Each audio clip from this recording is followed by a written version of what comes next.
Okay. Assalamualaikum. Untuk boleh buka buku teks surat 81. Hari ini kita akan belajar untuk menentukan dan menjustifikasi kekuatan suatu hujah induktif. Okey, sebelum ni kita belajar tentang kesahan hujah deduktif. Jawapan untuk hujah deduktif sama ada sah munasabah, sah dan tidak munasabah, tidak sah dan tidak munasabah. Tapi untuk kes hujah induktif, jawapannya adalah kita akan menentukan kekuatan dia. Dan kita akan tentukan juga sama ada hujah yang kuat itu meyakinkan ataupun tidak. Okey. Jadi ini adalah dia punya huraian. Awak boleh baca. Okey. So sekarang kita pergi pada contoh 21. Berpandukan kepada jadual yang diberi. Okey, yang ada dalam buku teks. So hujah induktif ni sekiranya kesimpulan benar, kita akan katakan hujah ini adalah kuat. Dan bila dia kuat, dia ada sama ada kuat dan meyakinkan ataupun kuat dan tidak meyakinkan. So dia akan jadi kuat dan meyakinkan apabila semua premis adalah benar. Dan tidak meyakinkan bila ada sekurang-kurangnya satu premis yang palsu. Okay. Hujah induktif juga sekiranya kesimpulan didapati palsu, jadi dia akan dikategorikan sebagai hujah yang lemah. So lemah dia tak ada dua kategori. Bila dia dah jatuh kepada lemah, jawapannya lemah dan tidak meyakinkan. Okey, kalau kita tengok contoh dekat sini, kita kena pasti dulu sama ada premis benar dan kesimpulan benar ataupun tidak. Okey, sekarang kita tengok kesimpulan. Kesimpulan dia semua kerusi di rumah adalah merah. Kita tak boleh buat kesimpulan macam ni sebab dekat sini tak ada kerusi di dapur, kerusi di halaman. Okey, dia tak beritahu. Jadi kita tak boleh buat kesimpulan semua kerusi di rumah adalah merah. Jadi kat sini dia dah jadi mungkin palsu. Kerusi di ruang tamu adalah merah, kita tak boleh justifikasi dia adalah palsu atau benar. Dia adalah satu pernyataan saja. Okay, kita boleh justifikasi sebagai benar. Tapi dia palsu kat sini, kat kesimpulan. Jadi bila kesimpulan palsu, dia akan jadi lemah. Dia akan pergi kat sini. So bila lemah, jawapan dia lemah dan tidak meyakinkan. Sebab itu jawapan dia hujah ini lemah dan tidak meyakinkan kerana premis adalah benar tetapi kesimpulan mungkin palsu. Okay. Contoh yang kedua, premis 1, kita kena semak dulu 27 ialah gandaan 3. 27 boleh dibagi dengan 3, jadi benar. 81 ialah gandaan 3. 81 bahagi 3 boleh, jadi benar. Semua gandaan 9 ialah gandaan 3. Jadi untuk nyatakan ini benar, kita kena senaraikan 29 gandaan 9. 18, 21, maaf 27. So sekurang-kurangnya kita semak dulu. Okey, ni boleh bagi 3, boleh. Ni boleh bagi 3, boleh. Ni pun boleh bagi 3. Jadi kita boleh buat kesimpulan yang kesimpulan dia adalah benar juga.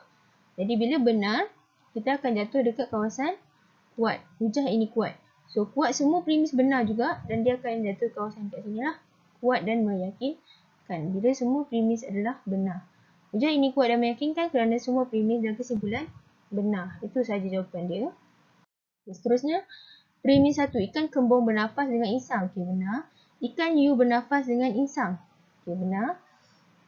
Semua ikan bernafas dengan insang. Pernyataan ni adalah palsu. Okay, ada ikan yang boleh bernafas dengan paru. Okey, jadi kita bila kesimpulan palsu, dia akan jatuh dekat kawasan sini lah. Jadi automatik dia lemah dan tidak meyakinkan. Dia lemah dan tidak meyakinkan kerana premis benar tetapi kesimpulan palsu. Okey, seterusnya. Soalan D ni, premis 1 benar atau palsu? 9 darab 5 benar. 12 darab 5, 60 benar. Semua gandaan 5 berakhir dengan digit sifar atau 5. Okay, cuba kita senaraikan 5, 10, 15. Okey, betul 5, 0, 5. Jadi dia pun benar. So bila benar kat sini dia akan jadi kuat. Hujah yang kuat semua benar akan jadi meyakinkan. Hujah ini kuat dan meyakinkan kerana kesemua premis dan kesimpulan adalah benar. Okay, seterusnya. Kita semak yang ini pula, premis 1. 1 ialah nombor perdana. Salah. 2 ialah nombor perdana, benar. 3 ialah nombor perdana, benar. 5 ialah nombor perdana pun benar. Kesimpulannya, semua nombor perdana boleh dibagi tepat dengan satu dan dirinya sendiri sahaja. Okey, benarlah. Ini adalah maksud bagi nombor perdana. Okey. Bila kesimpulan benar, dia akan pergi dekat hujah yang kuat. So, kuat, meyakinkan atau tidak bergantung kepada kebenaran premis. Sekarang ada satu yang salah. Jadi, bila ada premis yang palsu, dia akan jawab kuat dan tidak meyakinkan. Okey, kerana premis satu adalah palsu. Okey. Jadi, awak teruskan dengan latihan buku teks. Muka surat 82. Awak boleh rujuk modul. Okey. Praktis sendiri 3.2. Okey. Seterusnya, bagi membentuk hujah induktif yang kuat bagi suatu situasi. Pertama, teliti beberapa contoh atau situasi khusus. Kedua, perhati ciri sepunya yang sama dan buat satu kesimpulan umum. Okey, itu membentuk hujah induktif. Okey, jadi contohnya kat sini, kita kena tengok pola dia. Okey, ni contoh.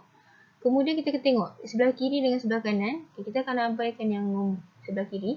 Kita akan ambil nombor yang sebelah kanan ni untuk membina kesimpulan umum. So, nombor yang berubah 1, 2, 3, 4. Kita akan turunkan dan jadikan huruf N. Dan nombor yang sama, kuasa negatif 1, kita akan ikut saja. Kuasa negatif 1. Okay, sambung dengan ciri-ciri N tu. N bermula dengan 1, 2, 3, 4. 1, 2, 3, 4, koma. Kita perlu titik 3 kali. Itu sahaja jawapan untuk kesimpulan induktif. Okay, seterusnya, macam ni. Kita tak akan guna sebelah kiri ni. Kita akan guna formula ni. So, apa nombor yang sama? Kita turunkan. Nombor 0.5. Yang berubah, kita akan tukar jadi N. Koma, N sama dengan, ikut urutan dia, 1, 2, 3, 4, koma, mesti titik 3 kali. Selesai. Sama juga dengan yang ini, abaikan sebelah kiri. 2 sama, turun. Yang berubah adalah yang dalam kurungan ni. Okay, kita boleh buat kurungan dan letak huruf N. Yang ini sama. Sama turun balik. Koma N sama dengan kosong bermula dengan kosong pula. 0, 1, 2, 3, titik 3 kali. Okay, yang ni N ni kita boleh simplify sebagai 2N sebab dia punya hubungan adalah darab. Okay, seterusnya. Untuk D, kita ambil sebelah kiri. Yang sama turun 3. Yang tak sama, kita letak jadi N sama turun. Okay, yang sama turun. So, N sama dengan, tengok urutan dia. 1, 2, 3, 4, koma, 3 kali. Okay, so sekarang buat praktiskan diri 3.2E. Buku teks muka surat 83. Okay, bagaimana kita nak menyelesaikan masalah melibatkan penaklukan logik? So, penaklukan logik ni ada dua. Sama ada kita nak membina hujah deduktif ataupun secara induktif. Okey. So, berdasarkan soalan, biasanya yang diberi formula macam ni, dia adalah deduktif. So, apa kita buat? Kita hanya perlu ganti nilai dalam formula. Okey. Contoh. Raja di sebelah menunjukkan pertumbuhan sejenis sel bermula dengan sel A pada hari pertama. 2 sel baru dihasilkan. Setiap sel akan dihasilkan 2 sel yang lain pada hari seterusnya. Macam inilah yang ni. Dia dapat 1 sel, dia membiak jadi 2. Yang ni daripada ni membiak lagi jadi 2. Diberi bilangan pertumbuhan sel ialah P, T ni formula sama dengan 2 kuasa T. Dengan keadaan T ialah bilangan hari. T yang ada dalam ni adalah bilangan hari. Jadi macam mana kita nak ganti nilai dia, kita kena baca soalan. Berapakah bilangan sel baru akan terhasil pada hari ke-8? So, ini akan jadi huruf T. P T sama dengan 2 kuasa T. Jadi kat mana kita ganti T? Kat sini. P8 sama dengan 2 kuasa 8. So kita akan dapat jawapan bagi berapa bilangan sel baru yang ada. Okey, kat sini. Kita tekan calculator lah. Kita akan dapat jawapan kat sini. Okey, untuk B pula. Pada hari keberapakah bilangan sel baru? Ialah ni. So sekarang ni dah jadi jawapan. Ni dah jadi bilangan sel. So awak kena buat macam ni pula. P, kita nak cari nilai dia. Dengan 2 kuasa T ni, kita tak tahu ni berapa. Kita nak T ni berapa. Untuk jadi 2048. Jadi macam mana awak nak kena buat? Awak kena guna calculator lah. 2 kuasa 1 berapa. Sampai awak dapat nilai 2048. So T yang awak dapat nanti, itu adalah hari keberapa bilangan sel baru. Ialah 2048. Okey, kita tengok skema. Okey, yang ni cikgu cakap tadi, kita gantikan dalam formula. Ni gantikan T dalam formula. Dan kita akan dapat 256 sel baru yang akan dihasilkan pada hari ke-28. Okey, seterusnya dia nak hitung hari keberapa tadi? Okey, jadi kita dah tahu sel, jumlah selnya 2048 tapi kita tak tahu T. Jadi kita masukkan formula 2 kuasa T sama dengan 2048. Awak guna calculator, try and error, 2 kuasa 1, 2 kuasa 2, 2 kuasa 3 sampai awak akan dapat 2 kuasa 11 sama dengan 2048. So awak dapat buat kesimpulan, awak akan dapat pada hari ke-11. Okey, seterusnya. Okey, untuk kes yang ini, kalau awak perasan dia tak ada bagi formula. Jadi kita akan membina formula secara induksi. Jadi awak perlu baca soalan. Okey, jadual di bawah menunjukkan jumlah kereta mainan yang telah dihasilkan oleh kilang toy pada suatu pagi. So 8 pagi dia boleh hasilkan 270, 9 pagi 520, 10 pagi 770, 11 pagi 1020. Jarak masa dia sama 1 jam.